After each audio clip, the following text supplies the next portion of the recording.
Welcome back to Dad, Did We Just Break America? I'm Skylar, your resident Gen Z doomscroller. And I'm Corey, your cynical Gen Xer. Okay, Dad, so today's December 10th. We're filming on the 3-month anniversary of the assassination of Charlie Kirk. Wait a minute, we're filming? That's enough. You didn't say anything about film. Well, we're recording. I just got nervous there for a second. Okay. It's not my good side. You have a good side. Everybody has a good side, Sky. Anyways, we have long discussed, just you and I, and written articles about this trend of political violence as a response to statements, behaviors, or even just thoughts that somebody stands for that people don't like. Some people call it assassination culture. Is that what it's called? I mean, some people refer to it as that. I mean, it's kind of dark, but... Very dark statement. But it's this cultural almost phenomenon of like, we're back in this weird time period where we don't know how to handle our differences in a civil way anymore. Well, there's definitely an increase in violence in politics and in America as a whole, which I guess they're the same topic but separate topics, if you will. But, when did it become, I guess, popular or okay to have violence when people don't agree? I guess that's the biggest question, right? We're not all going to agree, right? No, we don't kind of the point. Well, the idea, I mean, I guess Charlie Kirk's assassination, which was horrific. And I think it exposed something darker. What do you mean by darker? Like, the assassination was brutal. It was awful. You can't unsee what you saw. You wish you never saw it. No doubt about that. It was so graphic and very creepy and weird. But I don't know what you mean by creepy and weird, but let's stay with the graphic. Uncomfortable to watch. Because somebody was brutally murdered in front of everybody else? Or... Yeah, it was wildly uncomfortable. How is that different than terrorists who kidnap people and behead them on the internet? It's uncomfortable too. That's a different topic for a different day, though. No, I understand that. This is America, and we're supposed to be better than that. But obviously not. No, we're not, and that's alarming. It's sobering. But are we supposed to be better than that? Let's think about how America was formed. Very, very simple. We rebelled. It was a revolution. But this is not a revolution. But I guess some people think it is. But right? That's a problem. Well... This by any means necessary bullshit is... Are we allowed to say bullshit on a podcast? Yes. Just checking. Is creating or has created a world in which people have actually taken that literally. Well, I think there's a big difference, right? Or like a fine line. When people took shots at Trump while he was campaigning, we expect people to shoot at Trump, right? Or it's almost expected. It was shocking, but I understood how we got there. But people have shot at presidents, killed presidents, like JFK was assassinated. People kill other people who are political figures. Yeah, Trump often talks about how dangerous of a business it is when you really think about it. But he's not wrong because people take it to the nth degree, right? So if I have a belief and I believe it to my core, I may be willing to stretch my view of morals and ethics to show my belief or live to my belief. And I guess that's what the fundamental problem is. Charlie Kirk was assassinated, but as a character or a person, he went to college campuses and asked people to talk about stuff. Imagine how ridiculous it would be, right? If everybody who disagreed with Charlie Kirk and they were standing at that microphone, he took out a gun and shot him. Well, it would not only be ridiculous, there would be no Charlie Kirk to speak about because that'd be crazy. So isn't the... No, the juxtaposition is ridiculous. Isn't the opposite of that crazy in and of itself? I think so, yeah. Well, I understand you think so, but does your whole generation think so? No, I'll say, sadly, there are a ton of people, and I don't subscribe to we different political views, so we can't be friends thing. I think that's moronic, and I think that's part of how we got here. But most people think that way. Right, I don't. Why not? Because it's... So you're telling me that you're friends with a raging liberal? Yeah. I wouldn't say we're best friends, but, like, we're Oh, friends. so you're like tangential friends. Yeah, but I wouldn't be like, "I'm never gonna speak to you again because you voted for Biden," or, like, "You voted for Kamala." I don't think you're a bad person. Dan Bongino, when he was doing his podcast, which I really miss, he said, "There's a fundamental difference. Democrats view Republicans as bad people with ideas. So I'm a bad person and I have ideas. Okay, go ahead. Republicans view Democrats as people with bad ideas." So Republicans look at everybody, everybody's a person. I think you have really wild ideas, but I don't think you're the devil incarnate. Which, if we go circle back to, the media has like painted President Trump as the devil incarnate. Like, He's Hitler. called him Hitler, a fascist, the whole thing. So people taking shots at him, well, that makes sense. Yeah, I right? understand how he got there. Right. So, but people taking shots at Charlie Kirk, okay, he's a regular guy. He's a husband, he's a dad. He's a kid that didn't go to college that like had like this wild dream about something and created it. Right. It has a great story. The American dream, I wanted something and I actually created it. What brought us to the point where the conservative movement that Charlie Kirk ignited, in the same flame, ignited the person who assassinated him? How is it possible? And I think I know that we're not far away from our forefathers who fought against England to become the United States of America. They believed in their thought process and their feelings of, becoming this great country, this great experiment, as you called it, I think, on the last podcast. And obviously, we haven't had enough time in the lab with the experiment, but it doesn't seem to be working out so well. Yeah, these days. maybe we need to keep trying, but use different ingredients. But I don't think we're that far away from that. What are your thoughts on that? No, I think at our core, we probably aren't. It's almost like your instincts, probably. Well, is what you're saying? No, I'm saying that we are still those people. Well, we're not those people. We're driving cars. We're not riding horses, right? No, but we are an outgrowth of those people. There's some of it that's still in your DNA. Again, we're living under the Constitution that those people fought to create. Yeah. And the unfortunate thing, and this may sound crazy. Okay. I've been called worse. But if you believe in democracy and you believe in America, you have to believe that a patriot's right is to fly the flag. It's also their right to burn it. Right. So is assassinating someone the ultimate expression of burning the flag? I think it's taking it way too far. Well, cold-blooded murder is a step in the wrong direction, right? Well, where did we go so wrong that somebody feels like anybody else's life is in their hands, but is also so disposable? Well, it's not the first time that's happened, though. No, but here's the thing. You said, like, the assassination attempts against Trump, not acceptable, scary. At Butler, it killed somebody. Yes, horrible. But we expect somewhat for our presidents to be in a danger that nobody else is under. But what I'm really trying to get in the underbelly, you got to go up in there. And I hated that. Don't do that ever again. Okay. What I'm trying to really get at is that obviously the rhetoric that's gone on in the past several years, the demonstrations, and it started in Trump's first term as president. Yeah. So all of these things that occurred leading up to this dichotomy, we've always had a political arena of two parties, right? Yeah. Okay. The Democrats and the Republicans, which, listen, in the experiment of the United States, maybe that doesn't work anymore. I mean, you had a Cuomo run as an independent. Yeah, it's confusing these days. Right. It doesn't really work anymore, right? So here's the really big question, though. You say you don't know how we got here. I don't think we've ever left. What do you think about that? Interesting. But it's not that I don't know how we got here. It's that if you go back to JFK, right? Okay. Before JFK was assassinated, there hadn't been an assassination or an assassination attempt of a figure like that since 1901. That's like 62 years. So something happened in those years where we decided we didn't behave that way anymore, one would suppose. Well, there is obviously a lot more uneasy rhetoric, and obviously, I'm much older, but I was not around for JFK.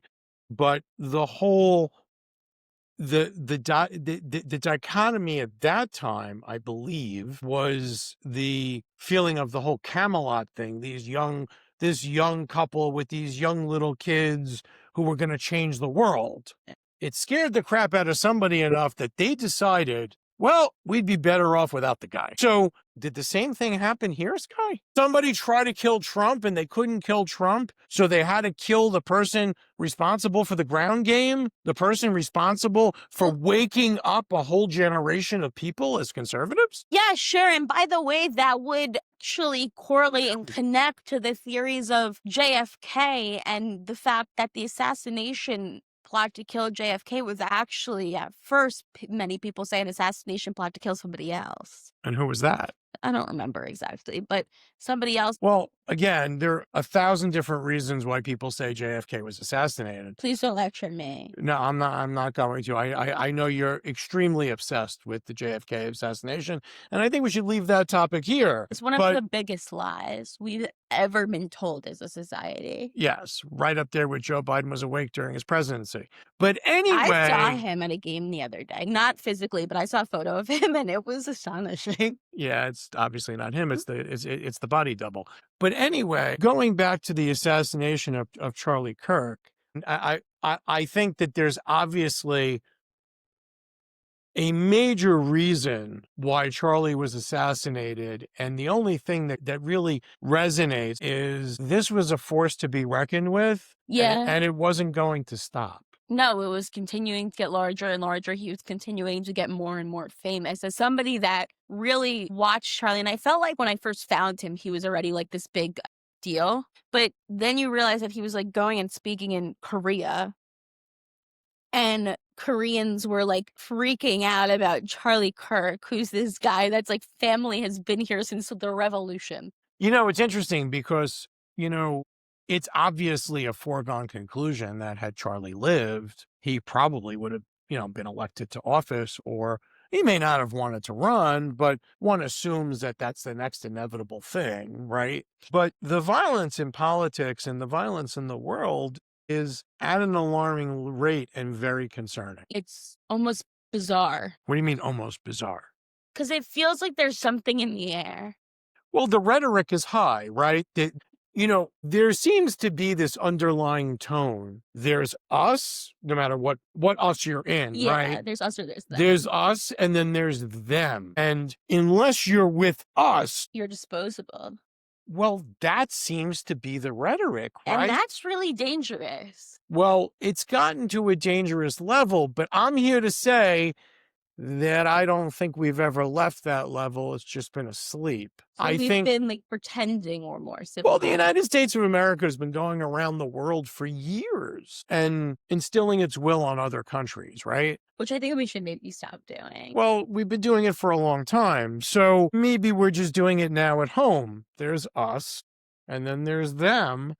And unfortunately, the whole MAGA movement, the whole young conservative group who had a very big hand in putting President Trump back in the White House. Donald Trump would not be in the White House right now if it weren't for Charlie Kirk. There's no question that that's true. But what that means is that Charlie Kirk was assassinated because he helped put a man in the White House. And that's a scary thing. And also, it makes me wonder where we went so wrong. And I would say that part of it is the media's fault. We talked about that in the last podcast, but it's like you call Trump Hitler, you perpetuate this narrative. So you're saying it's really our own fault because we allowed the media to paint the orange man with a pitchfork and he's trying to kill everybody or do away with the world, and we're being taught to hate somebody whether we want to or we don't want to. We hate people we know nothing about. But that's what the media is here for, right? We're really all to blame for the media being given the power to incense the underlying tone in the us and them rhetoric that the hate is so great that it's now turned into violence. Yeah, and then I think young people that a lot of people want to be part of something. I've come to understand, young people. And Well, like the assassin, right? Who killed yes, Charlie who Kirk. wants to be part of something but doesn't know what that something is because they don't know who they are yet. And so you're saying that they want to be a part of something so bad that they went out and killed somebody to be a part of something? I'm not saying they went out and killed somebody to be a part of something, but you're almost preying on vulnerable members of our community that you know are lost to begin with. Well, how does anybody know they're lost? Because you could tell. How do you tell? Don't make me get us deplatformed. No, I don't understand what you're saying. Like, obviously, nobody knew this person until they shot the guy. People knew him. Well, I'm saying he wasn't famous until he shot the guy. He's famous now. Yeah, unfortunately. Listen, but that's a real thing. Well, isn't that why the person shot Reagan? He wanted to get Jodie Foster attention. Something along those lines, yeah. But there are people who will do anything for fame. Look at reality TV. Okay, there's going to be no reality TV slander here. It's not a guilty pleasure. I know it's something to be proud of, ladies and gentlemen. I know you're a reality TV buff and you're a reality TV poster child. But, way back when... The psychology is interesting. Right. Way back when I helped produce a movie called American Cannibal. Plug. Twinkle. And the idea behind the movie was all the participants were told that they were going to, like Survivor, get put on a deserted island. I don't watch that, by the way. Oh, wow, a reality TV you don't watch. Everybody write that down. There's a reality TV show that Sky does not watch. But if you could quiz me, the first reality family TV show? Which is what? The Osbournes. Really? You never watched an episode? No. It's the craziest television your whole generation you've ever seen. That's before my generation. Oh, no. All of you with this reality TV stuff. I mean, the housewives, and then next you're going to see the housewives of Wyandanch. In any event, so the contestants in the movie, and it was all a made-up thing. It's called the Ultimate Challenge. It was all made up. It was purposely made up as a ruse. You're so excited about it. No, I'm just trying to explain it. And they interviewed thousands of people. What would you do to be on this show? And they asked ridiculous questions. Oh, so the people that they interviewed thought that they were part of something. It's kind of like jury duty. Correct. Very similar concept. Okay, I understand where we are now. Okay, you got it? Yeah. You following? Should I leave some more breadcrumbs? No? No, they were helpful. Okay. At the end of it, throughout the interview, they asked, because it was called American Cannibal, if they would have a problem eating other people. The crazy thing is that most people didn't have a problem with it. No, right, because they were going to be famous. Right. That's the whole thing. No, well, you're not completely sane and normal. Like, I don't watch these people for, actual life inspiration. But is it possible that people really want to be famous and sometimes their feelings are so great or they believe something so much that they're actually taking it to its nth degree? Is that why violence is so prevalent now? Yes, I think that the best example of that, in recent times, is Luigi Maggione. He is loving every minute of the spotlight. Aren't there women who were texting or posting on social media that they love this guy? Posting on social media, they have custom shirts. They go and stand outside the courthouse every time he has something. They say they're in a relationship with him. They don't know him. Right. So there's something wrong in society that some guy from somewhere, right? Am I saying it right? Yeah. Some guy from somewhere shot the CEO of a health company. And that's something that we're applauding. Because we think, here's what my understanding of this. We think that the healthcare system is broken, which, valid point. Yep, it is. But I don't think that killing the, United Healthcare CEO is gonna reform the healthcare system. You're just mad and you're looking for somebody to take it out on. Is it the same thing? Did the same thing happen to Charlie Kirk? I believe so. Because killing Charlie Kirk didn't stop Turning Point. No, it made him into a martyr. Right, which is a literal martyr. That's the wrong idea, right? If you don't like the movement and you're trying to stop it, and killing the guy at the head, it's like killing a religious head. Well, what is it that Charlie always said? Everything that is intended for, that man intends for bad, God will use for good? Something like that. I don't know. I'm not Catholic, or Christian. I don't think you have to be Catholic or Christian to understand that. I'm not saying you have to. I'm saying I don't know if I got the exact quote right. I think there's a lot of, obviously you have to believe in God to believe in it, but I think there's a lot of truth to that. I find some comfort in the fact that I do believe that if he was told what was going to happen, that he still would have gone out there. Well, they obviously had threats, right? Because he was wearing a bulletproof vest. You have to give the guy respect because there had to be threats all the time on Charlie Kirk's life. Yeah. And he still did go out there every time. Yeah. I remember Laura Trump talking about one time they went to her alma mater, and so she was going with him, and he called her and was like, the university police say that they can't guarantee that we're going to be safe. And so I'm going to go, but I understand if you don't want to. Well, it's a sad thing. Screw that. It's a sad thing because universities and college campuses are supposed to be places of higher learning where everybody can express themselves, right? And people can learn new things, have become a bastion for violence and demonstration. Now, they've been demonstrating on college campuses since way before I was even a thought process to my... Yeah, but what do you mean I'm inviting somebody that was like approved to come speak on campus? You can't guarantee that person's safety. That's a scary thing. And I don't even know what that means. Like, isn't that your job? Isn't that your only job? Supposedly. But obviously, they couldn't guarantee his safety 3 months ago. I also think that if you're talking about the media, I think the media plays a role in demonizing people to no end, to the point where you allow really sick people to actually believe the things that you're saying. They take them literally, they go and act on them. But I think that you're allowing people to actually see the worst in each other because they're not, as Charlie Kirk famously said, when we don't communicate, when we can't have the dialogue that he went to college campuses to try to foster and encourage, when we stop talking to each other is when we allow for violence to occur. Because then you really allow yourself to But I see, I could see it from the other side of the equation too. Talking doesn't really get us anywhere. So I don't think sometimes talking is somewhat futile. I'm not saying we should go and shoot, people in cold blood, but I understand how somebody thought that was the only choice left, because that's kind of how, change has been done in history.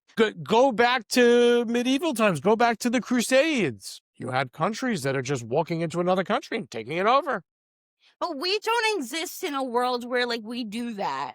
But have we gone that far from that thought process? As many technological advancements as we can have, maybe we're not that different. And, well, if that's the case, maybe we live in too civilized a society for who we really are then. Or we thought we did, right? Because this idea of this society that But yes, we have rules and we have laws. And we're all out here recently acting like they're... We have rules and laws, but they don't really... Well, that's kind of how it is, right? Don't just go and murder somebody else because you don't like what they have to say. By the way, you could vehemently disagree with everything that Charlie Kirk has ever said. But Sky, what's the difference between the guy who murdered Charlie Kirk and... I'm scared. An Islamic jihadi terrorist who says, I'm going to blow up all these people and I'm going to go to heaven and they're going to give me, how many virgins do they get? 72, I think. Okay. What's the difference between those two people? I think that people that are Islamists, they're bred in that. The fundamentals are the same. Yes, they're indoctrinated and they're taught since they're little to kill the infidel. That's us. But they all think that way. I understand all that. Somebody in some weird outgrowth and sect in our society got educated by a system that we afforded them, got all these things by a system we afforded them, and then was so angry at that system that they turned around and indoctrinated and home grew a bunch of extremists. But there's really not much of a difference. And that's the scary part. The beliefs are different. The reasons how each individual gets there, and one's indoctrinated as a kid and one's maybe they are and maybe they're not. But the whole process and procedure, and there's not a whole society in the United States that believes that, but there are probably a lot more than you think. No, there are for sure a lot more people that feel okay with violence as a response. I'll give you that.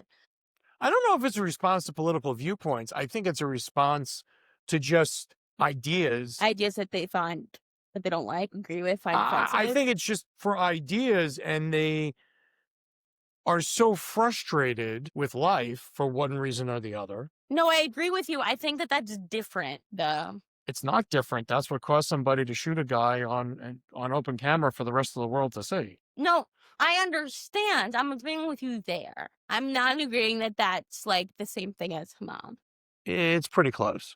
Okay, well, I just Yes, I'm saying that, we've okayed the use of violence. yeah, it's normal to us. We've okayed the demonstration. Can I ask you a question about that? Sure. Because if we go back, I started writing for the Ribotsky Institute the day after the Parkland school shooting at Marjorie Stoneman Douglas. Correct. I feel like time after that, for people in my generation who felt so affected and changed by that one event, that it's like, how many more times does this have to happen? And it seems like, oh, every other day there's a school shooting and we all send our thoughts and prayers and we move along and we wait for the next headline. It does not phase us in the same way Yes, anymore. we are what you would call comfortably numb to it. Right, and it is something that we should never be comfortably numb to. This should never shouldn't have be. become our normal. We shouldn't be okay with violence in any way, shape, or form. No, but do you think that that's almost kind of conditioned us? It's very possible that there's a good parallel there that Because they're killing a bunch of young people in a school. If you're conditioned to not be very fazed by that, yes, as a society, we are very, very conditioned that it's not an abnormal thing for a couple of people or a lone gunman to go and shoot up an elementary school. right? Like that is unacceptable. Right, which is crazy to even say, but it's happened too many times to not say. No, right. But like, and then we say our thoughts and prayers And we move on. and we move on until the next time it happens. It is insane. I will agree with you there. It is insane. But I think we've kind of devolved from there Yeah, I think into something darker. well, you have a lot of things in the world. Again, going back to JFK assassination, people, when JFK was shot, everybody knows where they were. I remember my parents and explaining it, and my grandparents explaining it as if their best friend died. And none of them, I mean, my grandfather knew JFK, but it was Flex. but it was like, the whole world mourned something. Everybody felt like I haven't personally seen that lost. parallel until Charlie Kirk being assassinated, where there was shout out and solidarity from countries and people all around the world. Yeah, I have to tell you, Why? I felt like I lost a close personal Well, I'm friend. sure well, I assume that, your exact generation is who was inspired by it, right? Well, I mean, it's no secret in this room. I mean, like, working for Charlie Kirk was always a dream. And like learning directly from Charlie Kirk was always a dream. The realization that that will never be is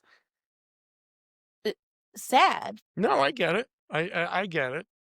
But also just like he felt like such an approachable, like that could be you figure. He was just a kid from Chicago. I think that's what his cachet was. I think that's what his charisma or his ability to be that ordinary guy and just come up to the microphone and let's talk about it. Yeah. And like, let's actually talk about it. No, but I think that scared the living shit out of the rest of the world. Because let's be honest, nobody really wants to talk about it.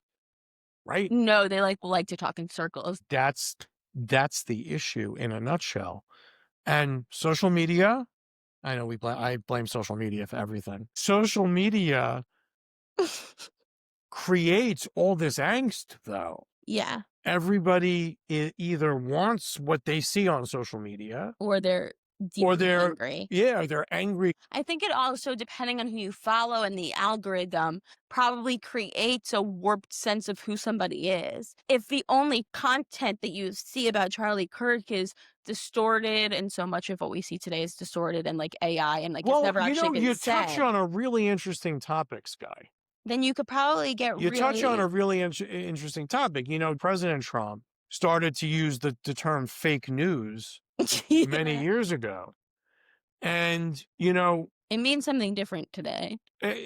not only is the news fake half the time, but what you see on social media, and it's proven that elections have now been won based on people following TikTok, right? Yeah.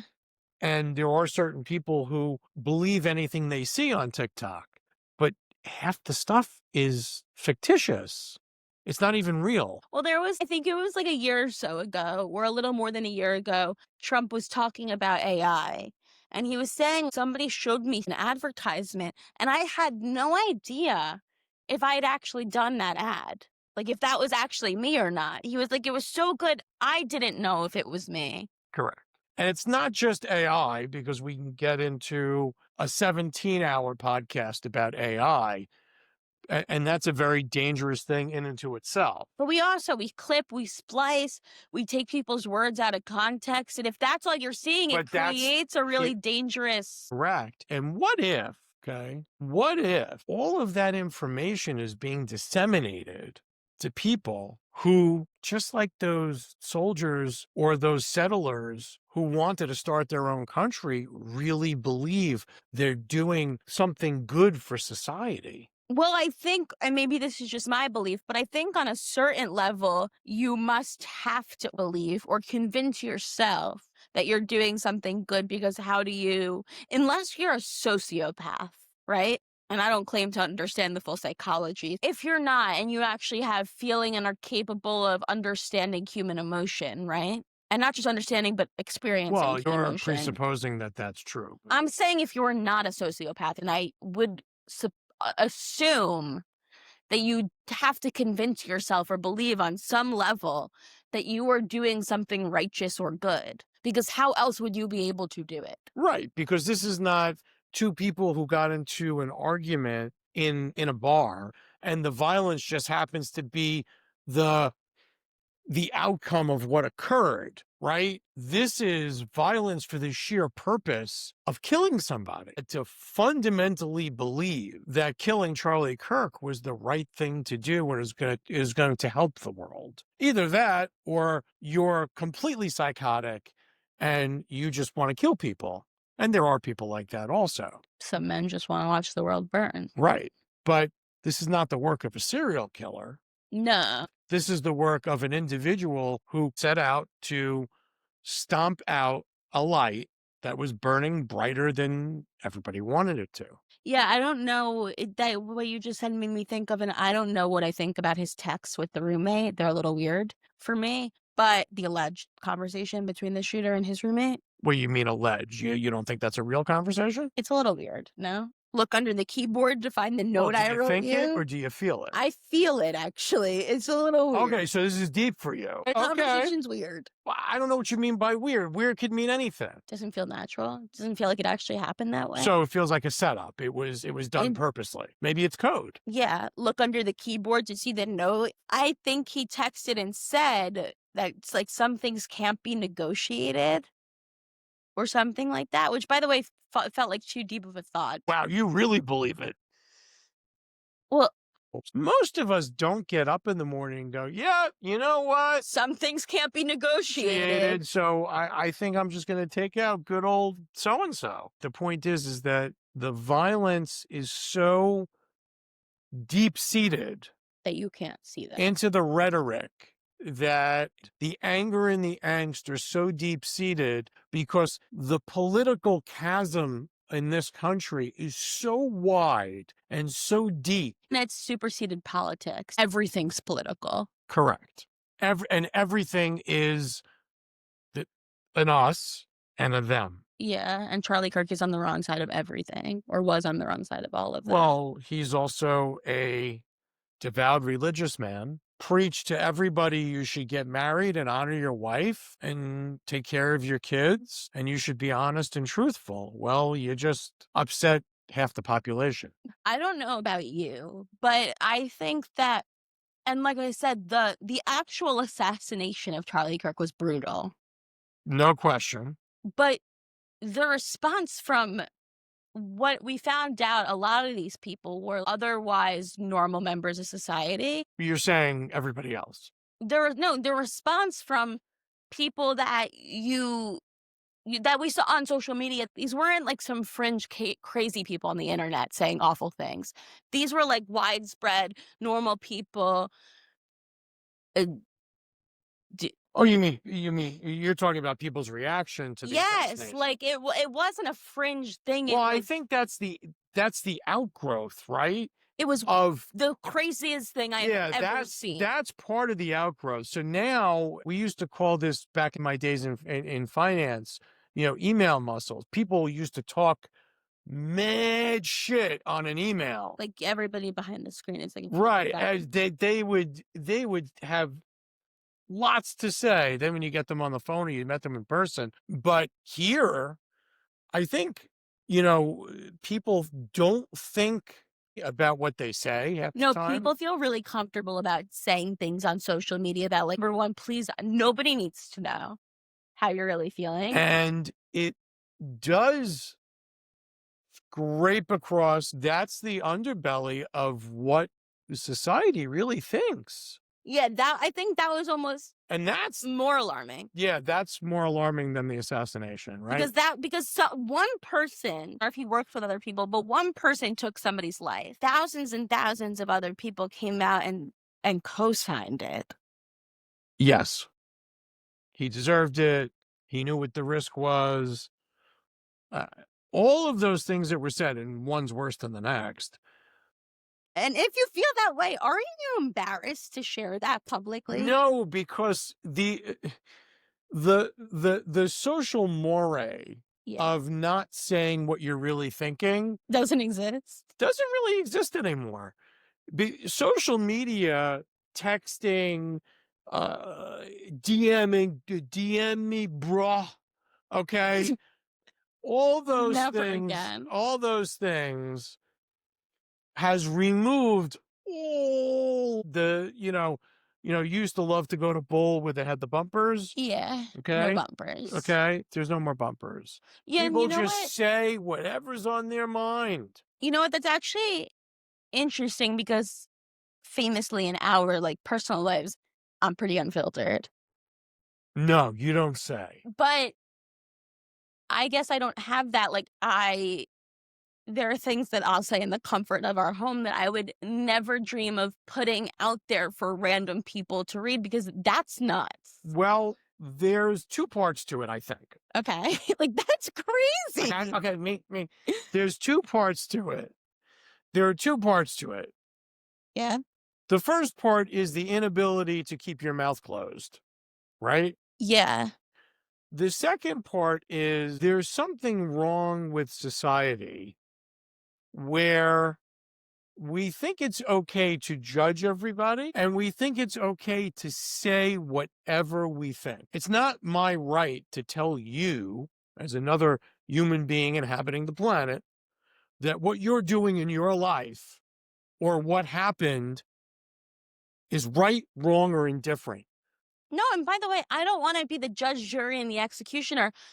There's something, though, so wild about saying, I just watched a video of somebody getting assassinated. 2 children will never know their dad. And you know what? I am so on board with this behavior that I'm going to share that with every single other person in the world. Well, it is kind of Looney Tune, right? It is.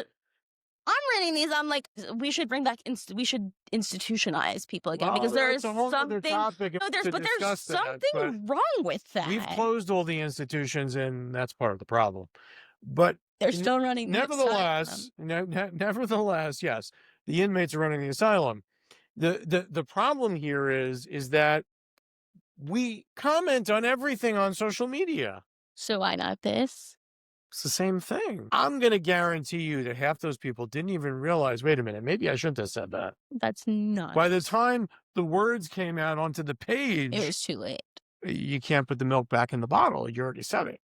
No, and then there was such shock and surprise that, like, you worked for somebody else and they were alerted that you said something awful. and they decided they didn't want to employ you anymore. And there was shock. Well, I Well, don't have a job. I understand that. I think the shock comes from the, well, I didn't really mean it. I said it, but I retracted it. But, and again, it's society has gotten used to commenting on everything that ever happened.